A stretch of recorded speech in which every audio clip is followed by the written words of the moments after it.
Have you ever wondered what your baby saw in the first second of life, before your face, before the light, before anything you could name? Do you imagine that room was just you, the doctor, the machines, the sound of your own breath? What if you weren't the only ones there? What if someone else had already arrived, hours before you even knew labor had started, and was standing closer to your child than you were allowed to stand yourself? Padre Pio saw this, not as a guess, not as a comforting story told to frightened parents. He saw it, and what he saw will change the way you think about every birth you've ever witnessed, including your own. Before we go any further, if this is reaching you, take a moment to subscribe, so the next thing Padre Pio saw finds you too. You were taught, maybe without anyone ever saying it directly, that a newborn is a blank page, no sin yet, no prayers yet, no soul work to speak of, just a body learning to breathe. That's what most people assume, and it feels reasonable. A baby can't kneel, a baby can't confess, a baby can't even focus its eyes on your face for the first few weeks. So the spiritual side of things, you assume, comes later. First the body, then eventually, someday, the soul's real story begins. Padre Pio would have told you that assumption is exactly backwards. He would have told you the most important spiritual event of that day already happened before the cord was even cut.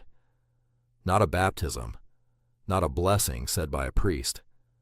Something quieter, something you couldn't see, and something that had already been standing in that room, waiting, long before the contraction started. To understand why Padre Pio's word on this carries weight, you have to understand who he actually was, because this wasn't a man telling comforting fables to nervous parents. Padre Pio was a Capuchin friar who bore the wounds of the crucifixion in his own hands and feet and sighed for 50 years.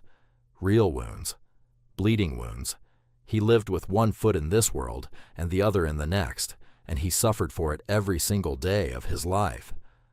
He spent up to 16 hours at a stretch inside a wooden confessional, hearing the sins of strangers who traveled across Italy just to kneel in front of him, and more than a few of them said he told them things about their own lives that no one alive could have known.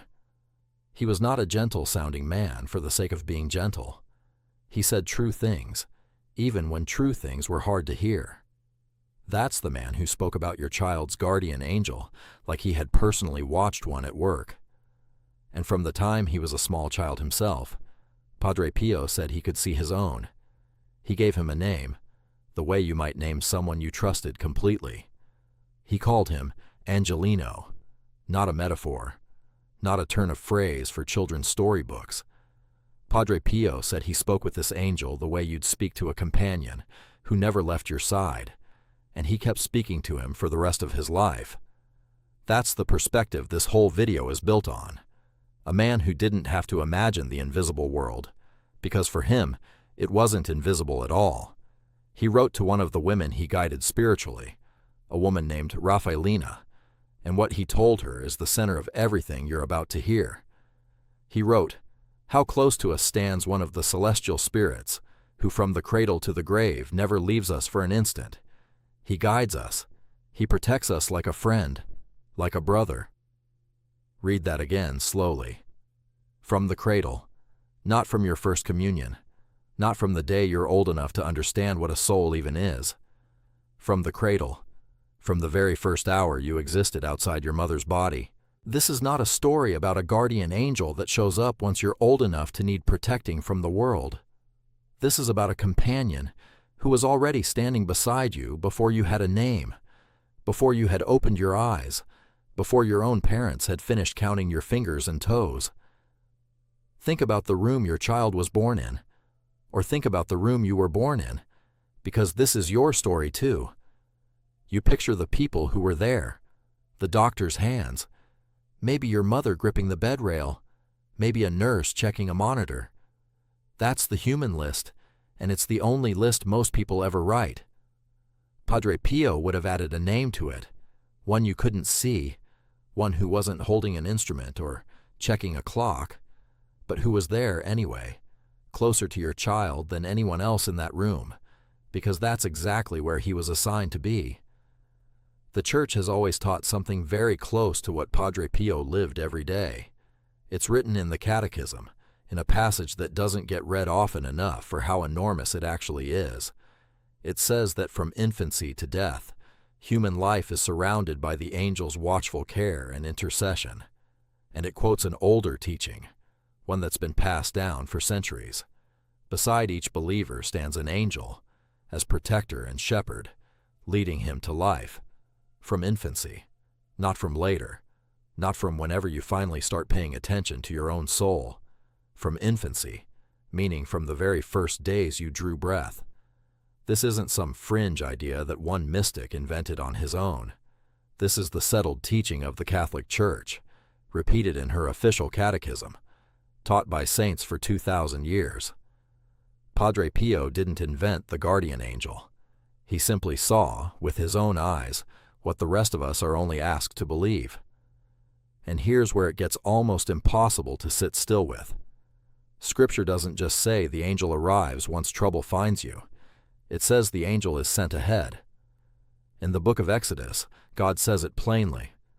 I send an angel before you to guard you on the way. Before you, not alongside you after the danger starts. Before, already positioned, already there, waiting for you to arrive at a place he'd already been sent to. Now hold that verse next to the birth of your child, or the birth that was your own beginning. The angel wasn't summoned by the first cry. The angel wasn't dispatched the moment the doctor said, "It's a boy," or "It's a girl." The angel was sent ahead, which means when your baby took that first breath, filled those brand new lungs for the very first time in this world, someone was already standing there, not arriving, already there, waiting on assignment, the way Exodus describes it, for a job that started before the job even seemed to exist. This is not fantasy. This is not poetry dressed up to feel spiritual. Padre Pio lived his entire life as proof that this reality is exactly as literal as it sounds.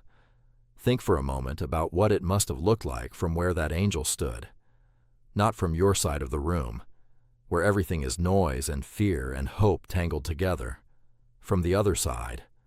From the side where a spirit created by God, older than your family, older than your country, older than the hospital walls themselves, watches a soul arrive into a body for the very first time. Padre Pio spoke often about how thin the space is between what we call the natural world and what he simply called the world behind this one. Most of us live our whole lives assuming there's only one layer to reality, the part we can touch, measure, photograph. Padre Pio didn't experience it that way. He described existence as two worlds laid directly over one another, close enough to touch, and most people simply never learn how to see the second one. He did, and what he saw convinced him that the moment of birth is one of the places where that second world presses closest to this one. Picture it with him for a moment. Not as invented fact, but as the kind of quiet contemplation Padre Pio himself would have invited you into. A mother strains through the final minutes of labor.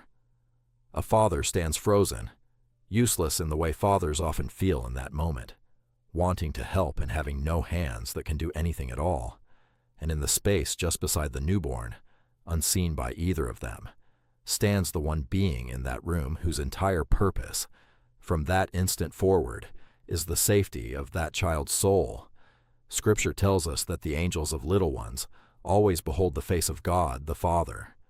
Picture, then, the instant your child breathes for the first time, and imagine, only imagine, because this is contemplation, not documented vision, that same angel's gaze lifting for a heartbeat, presenting this new soul to the one who made it.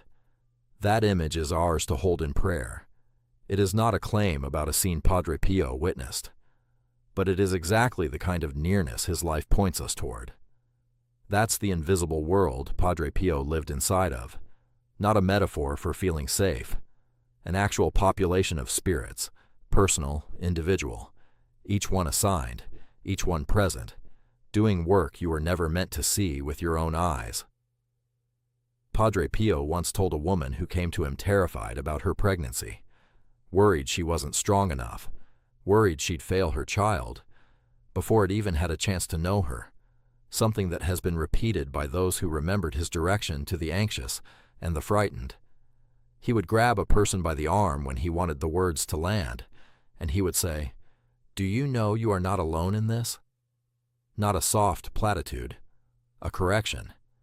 He was telling her the truth as plainly as he told anyone the truth, that the fear she carried alone in her body was never actually carried alone at all. This is not a story about a feeling you manufacture to calm yourself down before something hard. This is about a companion who was assigned to your child before your child could ask for one, whether you felt his presence or not.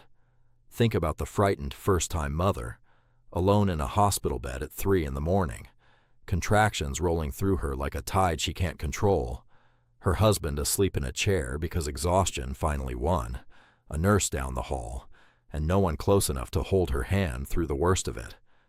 That's the human version of the story. Padre Pio's words insist there's another version happening at the exact same moment. From the cradle to the grave never leaves us for an instant.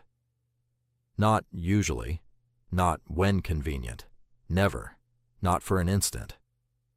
That means the loneliest hour of that labor was never actually a lonely hour. Someone was already positioned at the side of the child she was working so hard to bring into the world, and by extension, close enough to her too, in the same room, doing the same watching.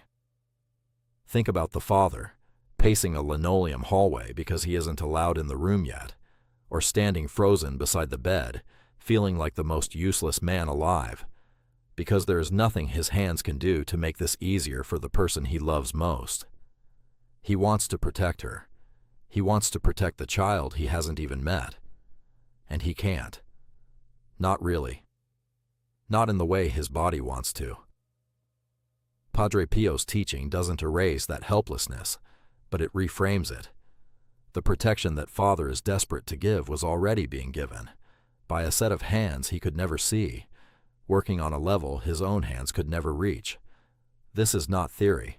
This is not a comforting metaphor invented to help nervous parents sleep. Padre Pio saw the reality behind these moments so clearly that he spent his life speaking as if it was simply, obviously true, because to him it was. Now here is where the mystery deepens, and where you have to sit with something harder. Not every birth ends the way we pray it will. Some parents have held a child for only minutes. Some have never heard a first cry at all. This is delicate ground, and it deserves to be walked on gently, not with invented certainty, and not with despair either. The Church does not promise every parent an answer to why suffering like that happens. What she does offer is hope, real hope, not a guarantee spoken to make grief smaller than it is. The Catechism teaches that we can trust God's mercy for children who die without the chance the rest of us were given, and that trust is allowed to be enough, even when it doesn't explain everything. If that is your grief, hear this clearly. The same angel Padre Pio described as never leaving a soul for an instant does not abandon that post simply because a life on this earth was brief. The watching does not end where our understanding does. That's a hard thing to hold, and it's meant to be held softly, not argued about. Padre Pio never claimed to explain every sorrow. He simply insisted that no soul, however small, however brief its time here, was ever unaccompanied. Now think about a different kind of parent, not a frightened first-timer, not a grieving one, but someone who hasn't set foot inside a church in years, maybe decades, maybe since childhood, since a funeral, since an argument with a priest that never got resolved, since life simply got busy and faith quietly slid off the calendar. And now this same person is holding a newborn for the first time, and something in their chest is aching in a way they don't have words for, and they feel, for just a moment, like they should pray. And then the second thought comes right behind it. Who am I to pray? I haven't prayed in years. I don't even remember how. Padre Pio met people exactly like this constantly, Men who hadn't confessed anything in 40 years knelt in front of him, certain they'd be turned away, certain their years of silence had disqualified them from anything sacred. And Padre Pio didn't turn them away. He told them something simple, something almost too simple for how much weight it carried. He said, "Invoke your guardian angel, that he will illuminate you and guide you. Use him." Not, "Earn your way back first," not, "Prove yourself worthy before you dare to ask." Use him. As if the angel had been standing there the entire time this person was away, waiting, unoffended, unmoved by the distance, simply present the way he'd always been present, ready the instant he was called on. So if that's you, if you're holding a child right now, or remembering the day you held one, and you feel too far gone, too lapsed, too rusty to pray properly, hear what Padre Pio told the people who felt exactly the same way. You don't have to find the right words. You don't have to remember the prayers you learned as a child. You can simply ask that same angel, the one who has been beside your child since the very first breath, to carry the prayer for you. Padre Pio told his own spiritual children, later in his life, when he could no longer answer every letter himself, to do exactly this. "Send me your guardian angel," he told them. "Let your angel carry what you can't carry yourself all the way to me." If he trusted an angel to carry a message to him, across miles, without a letter, without a phone call, you can trust that same angel to carry your unpolished, rusty, imperfect prayer on behalf of your child tonight. Now think of one more figure, someone easy to overlook in all of this. A grandmother, sitting in a waiting room or standing just outside a hospital door, watching her own child become a parent. She remembers her own labor, decades ago now, remembers a different hospital, different fears, a different version of herself lying in that bed. And here she is again, an entire generation later, watching the exact same mystery repeat itself. Padre Pio's words don't stop at one birth. From infancy to death, the Catechism says, and it doesn't say from infancy to death just once, for just one generation. It describes a pattern woven through every single life, every single family, every single birth, stretching back further than any of us can trace, and forward further than any of us will live to see. That grandmother's own angel stood beside her the same way, on the day she was born, in a room none of us were alive to remember. And now she gets to watch the pattern continue in the room down the hall. This is what Padre Pio meant when he described the invisible world as something that never stops working, never clocks out, never takes a single generation off. It's the same angel for every soul arrangement, repeating itself quietly in delivery rooms across the world at this very moment, whether anyone in those rooms believes it or not. Padre Pio saw this, not as a nice idea to soften a hard world. He saw it as a plain and constant fact of existence, the same way you'd see the sun come up, whether or not you happen to be paying attention that particular morning. Here's the part that should genuinely unsettle you, in the best way. This isn't only true for your child. This isn't only true for the birth you're picturing right now. It was true for you. On the day you were born, whatever that day looked like, whoever was or wasn't in the room, whatever kind of family or chaos or joy surrounded your arrival, an angel was already there, already assigned, already watching your face before anyone else had. Not once, in one lucky case. Every single time. Every single birth. That's not a story reserved for saints and mystics. That's a story about you. Think about that for a second, slowly, because it's easy to read past it. You have never, not for one single day of your life, been unaccompanied. Not during the years you didn't believe in any of this.